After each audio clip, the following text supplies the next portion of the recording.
Welcome back on Rubbing Minds. My name is still JJ. If you're tweeting or posting anything on Instagram or elsewhere, the hashtag is hashtag Rubbing Minds. Rubbing doesn't have the G. And I have one of Africa's favorite daughters in the house, the phenomenal woman of steel, Yemi Alade. Welcome to Rubbing Minds. How fun. You're so inspiring.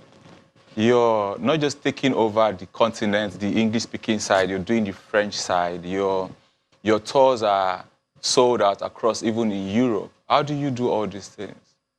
I think we just set a date out and we just follow through. But most especially, we go where the love is. So pretty much, because everything is online these days, you can see the numbers and where they are the most. And so we follow the train most times. Plus, a lot of promoters also call to book. So either ways, we go where the love is. Did you have to go out of your way to learn French, or did you? Because I know you studied geography, yes. Right? And now you do your first album had to be released like a deluxe edition, and yes. You had French content. Yes. Did you have to learn French for that? Well, actually, to be sincere, I learned French in secondary school. I did go out of my way because all my mates didn't want to learn French. Did you do it because you knew you were going to do this? No. Okay. I just love language. My mom can speak like 7 languages. So I think I just sort of like followed in her footsteps. I liked French and I started learning. And I even went for debates on behalf of my school, competing against actual French people. Even though half of the time I didn't know what I was saying. But I don't know how I conveyed it. Maybe because the passion was, all the way up there. But eventually, I did a French song, just for fun. Just for fun. And out of nowhere now, I don't know how many people that can say that they have fan base across the major parts of Africa in terms of the Anglophone and the Francophone.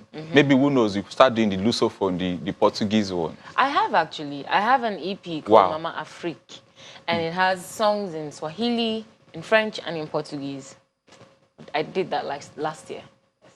So are you able to take your fans, different languages, in a way, different cultures? Are you able to make them follow you without any part of them feeling like they're being left out? Okay, so this is the catch for me. The most important thing is that I feel like my fans have fallen in, my family have fallen in love with the brand as it is, which is a Nigerian girl that can speak English, speak Pidgin, and speak dialects. That is the sound that they love the most. The only reason why I started doing songs in Swahili and in French and Portuguese was because I started traveling a lot. And I noticed that despite the language barrier, these people know my songs from beginning to end. So what other way is there to thank them even a little extra than to actually, sing and speak their language? And the beauty of it is that people are not just vibing to your sound. They can... The 1.3 billion Africans, the bulk of them can hear you, because once you've covered Swahili, Yoruba, English, French, you're home and dry. True. And then you did something extraordinary. The proceeds from your Mama Africa album, yes. I don't know if all the proceeds or the bulk of the proceeds, when you had an initiative. Percentage. Yes. What was the idea behind that? So it started off with the title of the album, Mama Africa. Mama Africa it's not just a body of work, but also it's like a thank you to the entire Africa. Mama Africa is every man and every woman out there. Mama Africa is also the main source of wealth for the rest of the world. And at that point in time, when I decided to go with Mama Africa as the title of my album, I wanted to do something extra that I hadn't done before with an album, which is to give a percentage of the proceeds back to the community, especially the community that needed it the most.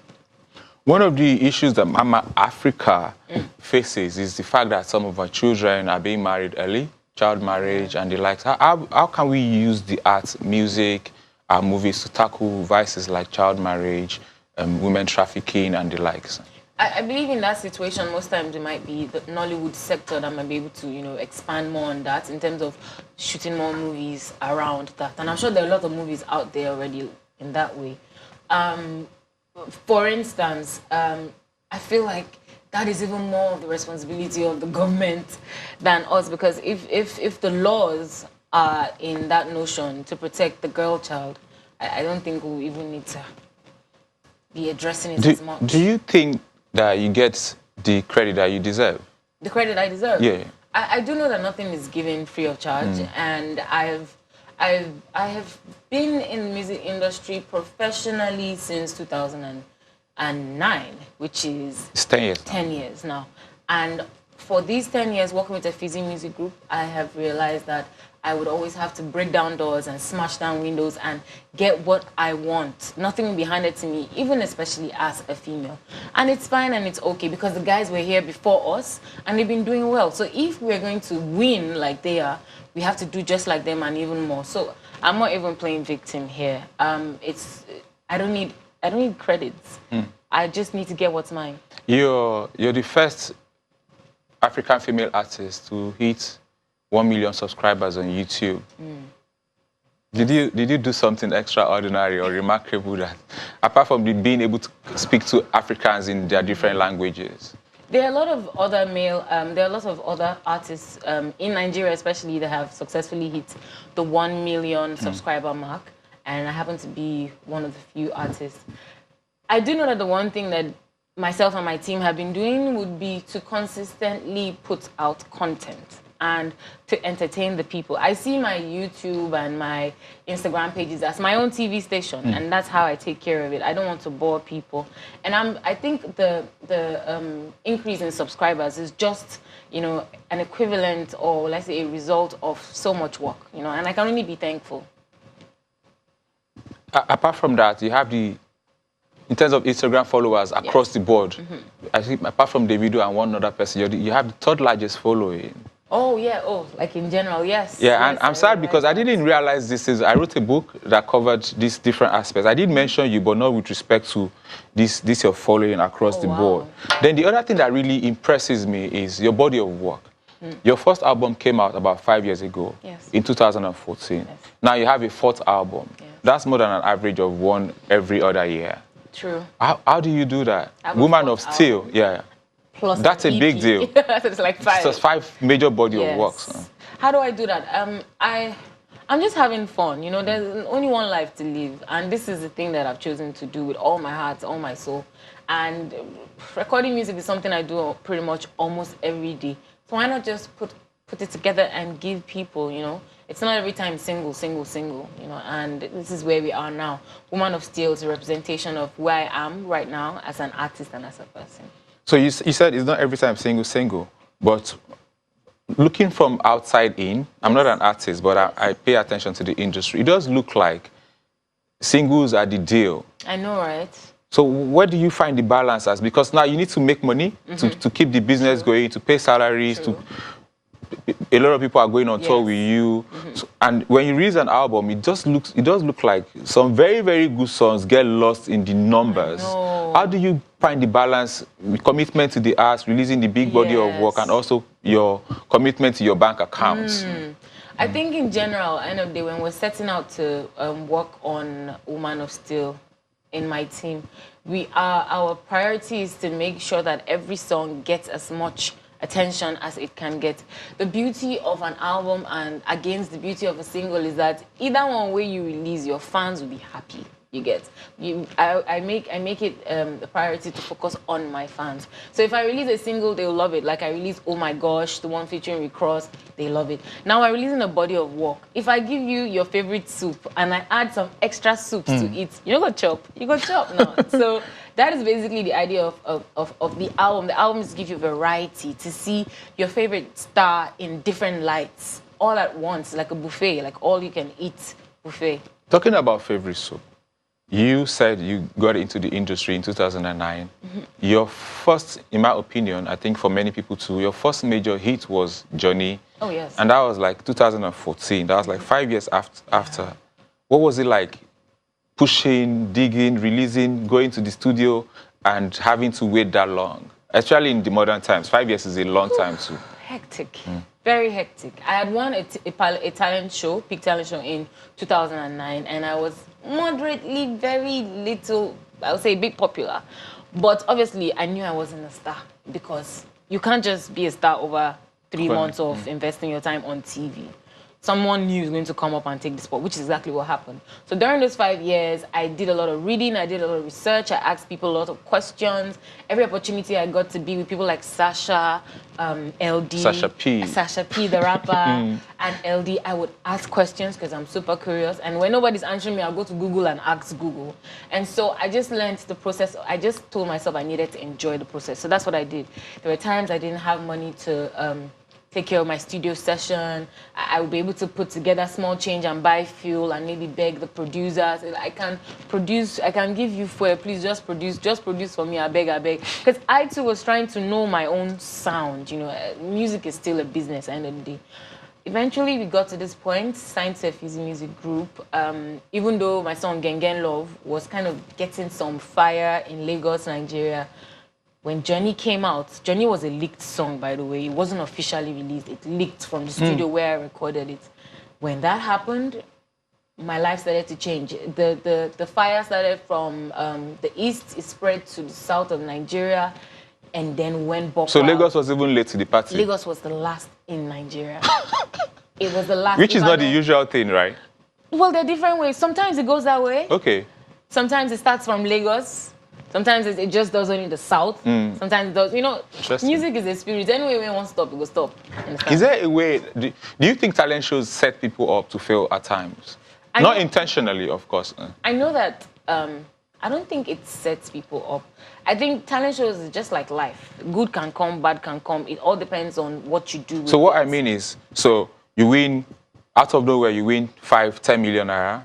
These days, I even win up to 60 million naira. Popular. You become very, very popular, but you don't have any structure beneath that fame. And even though you have a lot of money, you're still going to have to start where you were supposed to start. But when you come out of that space, everybody's looking to get money out of you. They expect everything just is no longer organic in the way you would have grown. That's what I meant by It's like actually worse off because all of a sudden you moved from grass to grace and then someone just pulls the rug from underneath your feet and you have to start from bottom. You don't know where to start from because you don't know how you got there. You just got on TV just like that, you know. I say from experience because that's exactly what happened to me. I had to look myself in the mirror and tell myself, Yemi, you are nobody. You are starting from the scratch. You're going to go out, meet people, know more. And that's how I used to brainwash myself every day. It's good brainwashing. No, I needed it. Because people were like, you're a star, why you know they drive, why you don't get car? You know, so you used to speak, did you used to speak inside or you used to speak it out? No, I speak it out to the mirror. And if I need to remind myself in my head when I'm in public, I will. You know, you have to keep reassuring yourself, reminding yourself. I hope someone is learning. If I had to like pick two people to have a conversation with about the industry, understand the industry at that time, I would have picked the people you picked, like shout out to Sasha P, shout out to LG. Yes. Are there people coming to you now, young girls, young guys, sitting down trying to learn the craft, what to do differently? Well, are you in that position now? When it comes to young people walking up to other people, I'm still young, though. This is what I'm saying, young. No, I mean, but in the industry, you're like a don now, like Mama Africa. I get you, like upcoming artists and stuff. The trend I see these days, most times it's like because it's easy for everyone to be on social media, and sometimes people weigh success and the idea of moving forward by looking a certain way. So some people feel like once they can go on Instagram and look at how their favorite star looks, once they can dress like that, you are now mates. You now understand the business and there's nothing more. There's nothing else to learn. Not a lot of people, not a lot of youngins and upcoming artists are open to learning anymore. I think it's creativity, wild creativity, and everybody will learn at the end of the day. But yes, I have a few people that do ask me here and there, but majorly, I feel like more upcoming artists, more even people who are established, I think we need to be asking more questions because we can never know it all. But other than people coming to ask questions, are you thinking beyond like setting up structure, whether for business, whether for commercial reasons or just for charitable reasons, to nurture the next generation of Yemi Alades? Oh, certainly. That's part of my the legacy I hope to leave behind, part of the legacy I hope to build at some point.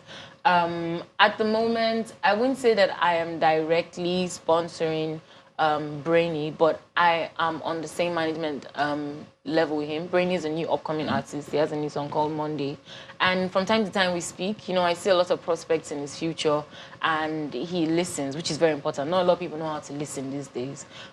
So definitely it's part of my plan to bring up more females to be just as I am and even greater by God's grace. But you cannot force a horse to drink after taking it to the stream, you know? So I'm taking my time too, because me too, I did learn.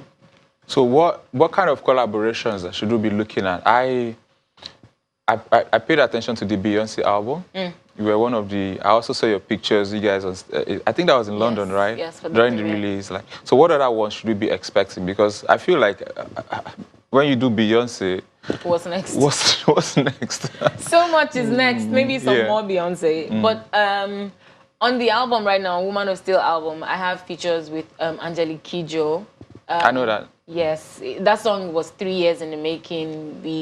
A lot happened to try and get that song to be as perfect as it is right now. I have collaborations with Duncan Mighty from Nigeria, obviously. And then my deluxe, which will be out soon as well, because I always like to have a deluxe, features a special somebody. 2 people, actually. One from France and one who's Nigerian, but isn't based in Nigeria anymore. He's an international superstar. I think his value is in pounds now, in millions of pounds. To get a feature? No, his value. You know how they have Forbes and they'll estimate your value? Oh, yeah. Yeah, his value is in millions. But yeah, yours is also millions of pounds, right? Well, you know that already, right? you gave your, not many people, maybe Michael Jackson and a few other people, you gave your earnings to charity. What specific problems did that solve, the Mama Africa proceeds? Specific problems. Most times I like to focus on the immediate needs of people. There's nothing more relieving than someone giving you food of your meal for the day, lending a helping hand. So the bulk of the things I like to focus on are food, clothes, toys for kids, a few house utensils. Those are the things I like to focus on, both fairly used and new stuff. So even after the album, moving forward, I still have an initiative which I named after my mom and my dad, Helen and James Pathway Foundation, and we always do a collection of things and give to select communities of the working class, people who are actually working but their ends aren't exactly meeting. You know? So human nature sort of finds a way to never let fear go. When you're starting out, it's the fear of, will I make it, will I not make it? Then the point comes when it becomes the fear of something else. Am I making enough money to take care of all these people, all these challenges? There's the fear of relevance. There's the fear of, am I still number one? What kind of fears do you deal with these days? The fear of what if. What if? Yes, that fear. That is everything you said. The fear of what if. What if I don't make it? What if they don't like the song? What if the album does this? What if, that would chase until the. I think if that question stops coming up, then that means I probably don't have any passion for what I'm doing anymore. Wow. We've got to go on a break now. Thank you so much. We've got to go on a break now. See you on the other side. Welcome back to Rubbing Minds. If you're tweeting, it's hashtag Rubbing Minds without a G for Robin. I'm still with the Woman of Steel, Mama Africa, Yemi Alade. You were vibing to your song. Is that what you do every time you listen to your song or songs? You were vibing like... Not every time. You're almost performing. You don't know. This is not performing. If you see me performing, you know I'm performing. I know. Like, that's one of the things that actually stands you out. But we don't have more time, and I'd like for us to have a conversation about your new album. Yes.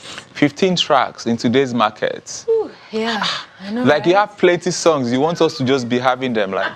It was a struggle picking those 15 songs, you know.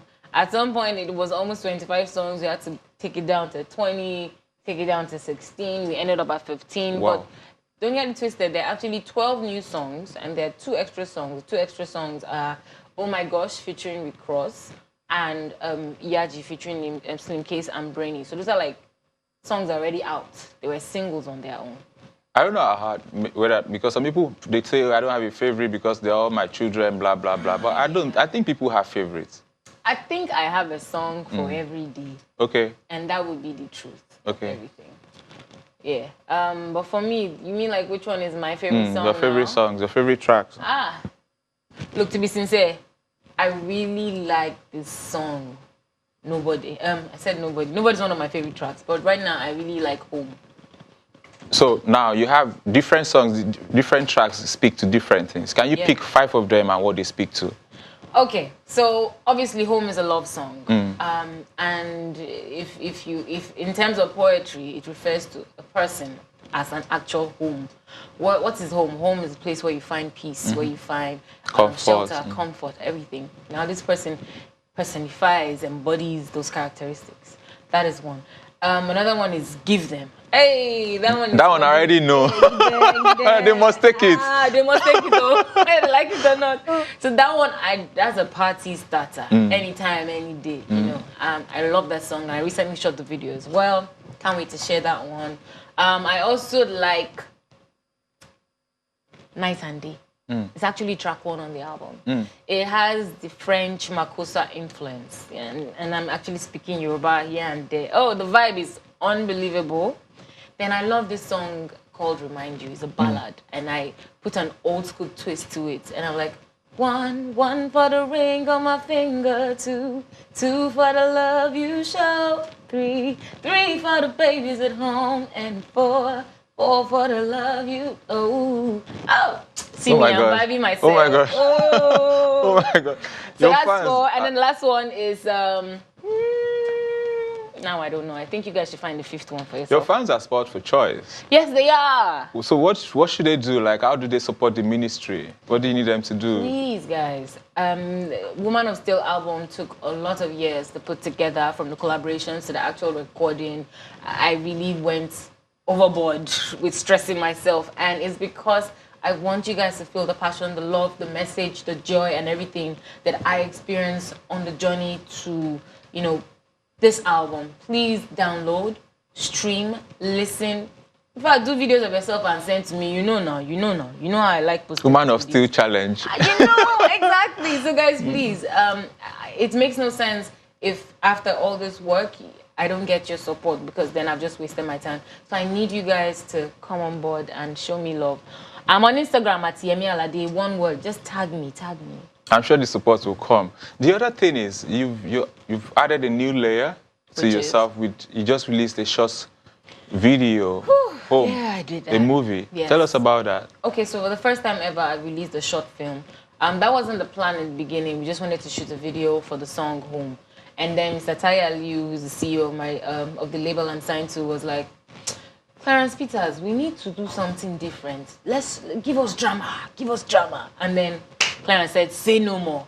He wrote a script, and to cut the long story short, the script is about a young lady who's living with her grandma, but the young lady's father is actually her grandpa, because her grandpa impregnated his daughter. That's complicated. That is super complicated.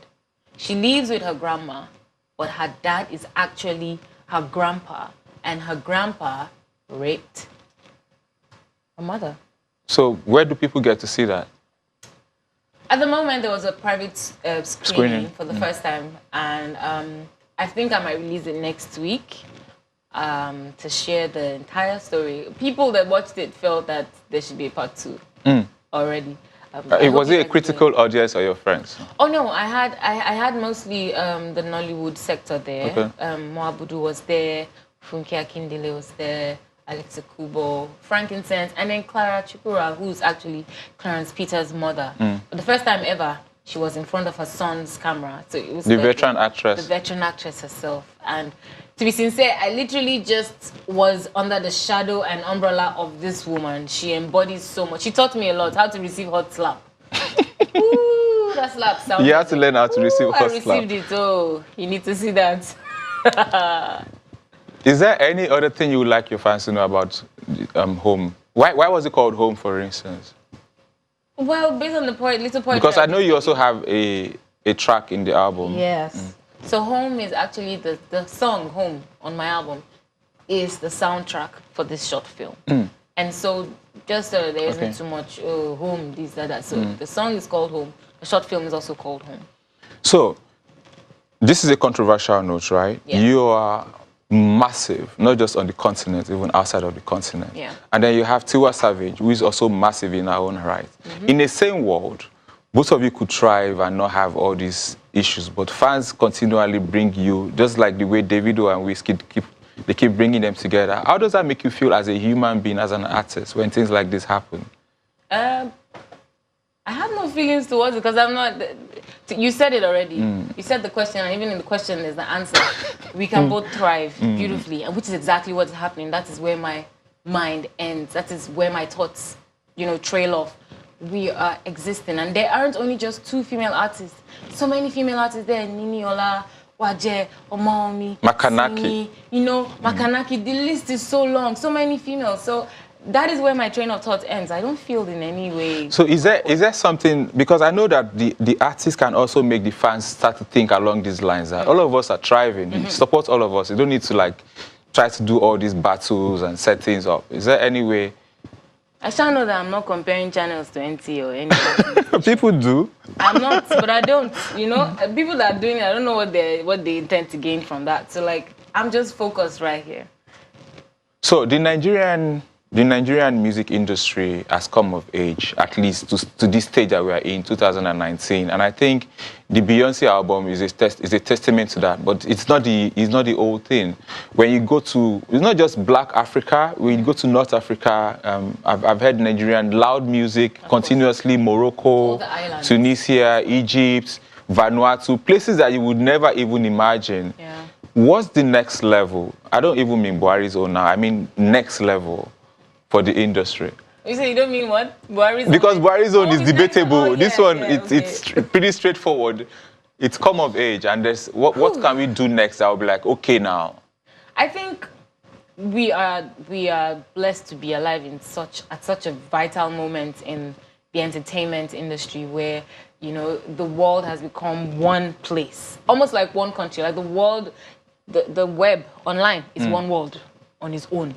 And I personally feel that the next level for Nigeria would be to work on our infrastructure on the inside in terms of royalties, making sure that anyone who's working gets paid, putting together rules and laws that help to protect intellectual property, patency, every other thing that helps to create the structure of entertainers. I think that is the work we need to do, because as much as our music has crossed over to the other side, the problem is that some people don't take us as seriously. Thank you so much, Yemi. This looked like it was never going to stop.